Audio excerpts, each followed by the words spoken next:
Insonlar bilan muloqot jarayonida nimalarga e'tibor berish kerakligini o'rganamiz. Birinchi navbatda bizga eng katta yordamni ko'rsatadigan xususiyat bu temperament. Temperament nima? Temperament bilan insonlar tug'ilishini eslab qoling. Va aynan temperament insonning gapirish tezligini, harakatlanish, ya'ni yurish, qo'l harakatlar tezligini ko'rsatib beradi. Bugungi darsimizda esa aynan shu harakatlar ketma-ketligi, gapirish ohangi, ovozning balandligi, hattoki yurish orqali ham insonni qaysi temperamentga aloqador ekanligini aniqlashni o'rganamiz. Bundan tashqari, agarda siz inson temperamentini aniqlab oladigan bo'lsangiz, unga muloqot jarayonida qanday suhbat qurish kerakligini ham bilib olgan bo'lasiz. Ko'pchilik insonlar temperament va xarakterni adashtirishadi. Diqqat qiling. Xarakter bizning yashash jarayonimizda rivojlanuvchi xususiyatimiz. Temperament bilan esa biz tug'ilamiz. Ya'ni, xarakterga ko'ra biz e'tibor talab bo'lishimiz mumkin, lekin temperamentga ko'ra biz jahldor yoki qiziqqon yoki juda ham tezkor bo'lishimiz mumkin. Ilmiy tilda aytadigan bo'lsam, inson tug'ilganida individual bo'ladi. Yashash jarayonida va rivojlanish jarayonida bu inson individual shaxsga aylanadi. Ya'ni hech kimga o'xshamaslik hislatlari kuchayadi. Mana shu hech kimga o'xshamaslik hislatlari bizning xarakterimizga nisbatan aytiladi. Lekin individdagi temperament o'zgarmaydi. Temperamentlar o'zi 4 xil bo'ladi. Ya'ni sangvinik, xolerik, flegmatik va melanxolik. Hozir hammasini o'rganib chiqamiz. Va biz birinchi navbatda eng harakatchan, qiziqqon, tez xafa bo'ladigan va tez charchab qoladigan, lekin juda ham g'ayrat bilan ishlaydigan insonlar turi haqida gaplashamiz. Bular esa xoleriklar. Xoleriklar suhbatlashayotganda hech kimga bo'ysunmaydi, hatto gapingizni ham bo'lib ketishi mumkin va o'zining gapirish ohangi orqali sizni boshqarishga ham harakat qilishadi. Xoleriklarning o'ziga bo'lgan ishonchi esa juda ham kuchli bo'ladi va ular o'z kamchiliklarini doimiy ravishda bekitishga harakat qilishadi. Turli xil munosabatlarda xoleriklar o'zlarini qanday tutishlari haqida gapiradigan bo'lsak, xoleriklarning do'stlari juda ham kam bo'ladi, chunki ular do'stlarini gohida boshqarishga harakat qilishadi va aynan xoleriklar juda ham rashkchi insonlar hisoblanadi. Xoleriklar yurganda yoki umuman harakatlanganda ular juda ham tez va keskin harakatlardan foydalanishadi. Misol uchun, ovqatlanganda ham xoleriklarni juda ham tez ilg'ab olishimiz mumkin, chunki ular ovqatni tez yeyishadi. Xoleriklar juda ham kam uxlashadi va umuman uxlamay ham qo'yaverishadi agar kerak bo'lmasa. Bundan tashqari, xoleriklar asosan kechqurun ishlashni ma'qul deb topishadi. Ana endi esa keyingi temperamentga oid insonlar haqida gaplashamiz va bular juda ham xushchaqchaq va hamma bilan do'stlashib ketaveruvchi sangviniklar. Suhbatlashganda esa sangviniklar hammani xursand qilishga harakatlashadi va eng ko'p hazillarni ham aynan sangviniklardan eshitamiz va ularning hazillari doimo aniq nuqtaga borib yetadi. Sangviniklar asosan o'zlariga emas, ya'ni o'zlarini ishonchiga emas, balki omadga ko'proq yopishadi. Ya'ni omadim kelsa, hammasi bo'lib ketaveradi. Har qanday munosabatlarni xoleriklar juda ham yengil hazm qilib ketaverishadi. Ya'ni har qanday munosabatlar ular uchun shunchaki ajoyib. Harakatlar jihatdan qaraydigan bo'lsak, sangviniklar bitta joyda o'tirisha olmaydi. Ular doimo va tez-tez harakatlanib turishlari kerak. Sangviniklarning ishtahasi juda ham yaxshi va ular asosan shirinliklarni ko'proq yeyishadi. Har qanday inson kabi sangviniklar ham uxlaganda juda ham zo'r odamlar, faqat uxlaganda. Chunki aynan uxlaganda ular yorqin va rangli tushlarni ko'rishadi.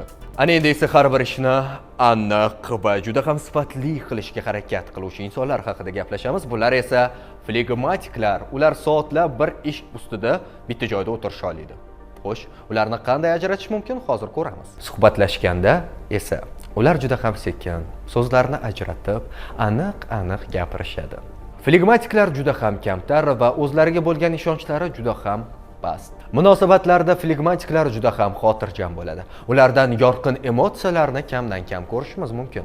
Harakatlanganda bu insonlar yengil, xuddi bir suzayotgandek erinmasdan, shoshmasdan, asabiysi buziq harakatlanishadi. Flegmatiklar ham uxlaganda zo'r odamlar, chunki ular juda ham tez uxlashadi va albatta ularni uyg'otish juda ham qiyin.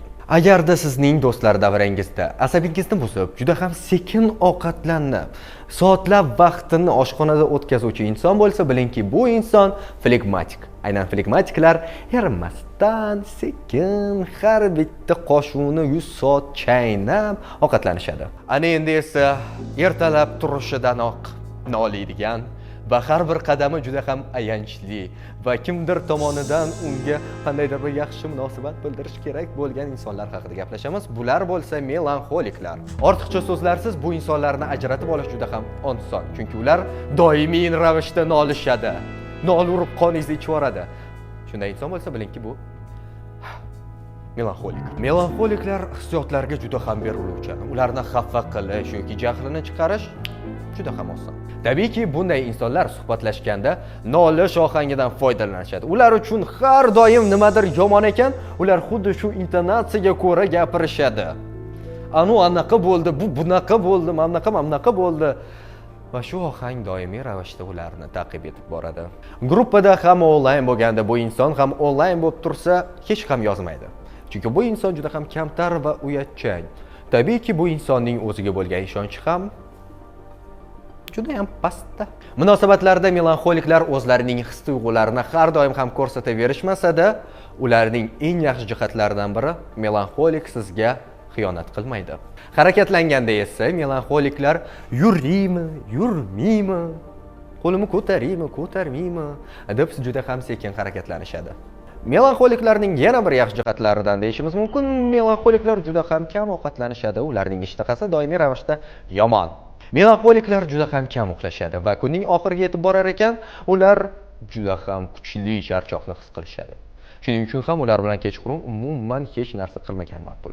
Azizlar, yodda tuting, hech kimda 100% bitta temperament bo'lmaydi. Bir insonda bir nechta temperament bo'lishi ham mumkin. Lekin insonlarda qaysidir temperament kuchliroq rivojlangan bo'lishi mumkin. Misol uchun men xolerikman. Menda xolerik juda ham kuchli rivojlangan. Lekin qaysidir ma'noda, qaysidir jihatlarda melanxolik ham uyg'onib turadi. Yana bir bora takrorlayman.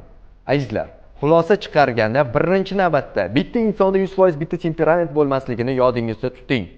Aynan xulosa chiqarish jarayonida eng kuchli temperamentni aniqlaysiz, undan so'ng esa nisbatan kuchliroq bo'lsa-da, rivojlangan temperamentni aniqlab olishingiz kerak bo'ladi. Ana endi esa ovozni birozgina balandroq qiling, chunki bu ma'lumotlardan suhbat jarayonida qanday qilib foydalanishimiz kerakligini ko'rib chiqamiz. Demak, melanxoliklar bilan juda ham sekin, shoshmasdan gaplashishimiz kerak bo'ladi. Flegmatik bilan ham juda ham sekin gaplashishimiz kerak bo'ladi. Agarda flegmatiklar bilan suhbat jarayonida tez gapiradigan bo'lsangiz, flegmatiklarda ishonchsizlik tuyg'usini uyg'otasiz. Chunki flegmatiklar uchun eng muhimi har bir narsa aniq va lo'nda bo'lishi. Nutqingiz ham aniq va lo'nda bo'lishiga alohida e'tibor qarating. Xoleriklar bilan bo'lsa, sekin ohanglarda gaplashishni umuman tavsiya qilmagan bo'lardim. Chunki tabiatan xoleriklar juda ham tezkor. Agarda ularga kimdir ma'lumotni juda ham sekin beradigan bo'lsa, ularni qonini ichib yuborasiz va ular sizdan tezroq qutulishga harakat qilishadi. Sanguiniklar bilan bo'lsa, ko'proq samimiy bo'lishga harakat qiling, ko'proq kuling. Chunki ular o'zlari shunday. Oyna neyronlari esingizda bo'lsa, aynan shu oyna neyronlariga ko'ra barcha temperamentlar bilan yaxshigina munosabatlarni qurishimiz mumkin. Demak, azizlar, bugun sizlarga bermoqchi bo'lgan ma'lumotlarimiz shulardan iborat edi. Endilikda siz nutqingizni o'zi, gap so'zlaringiz qiymatini oshirib, unga salobat berishini istasangiz, faqat nazariy emas, balki amaliy mashqlar, psixologik yondashuvlar va samarali texnikalar yordamida bu mahoratni egallamoqchi bo'lsangiz, nutqingizni, talaffuzingizni va gapirishdagi ishonchni oshirmoqchi bo'lsangiz, so'zlaringiz ohangli, o'tkir va salobatli chiqishini istasangiz, unda Nodir Nuriddinov Instagram sahifasiga obuna bo'ling. Yangi videolarni birinchilardan bo'lib ko'ring. Bilimlaringizni oshiring va nutq orqali hayotingizni o'zgartiring.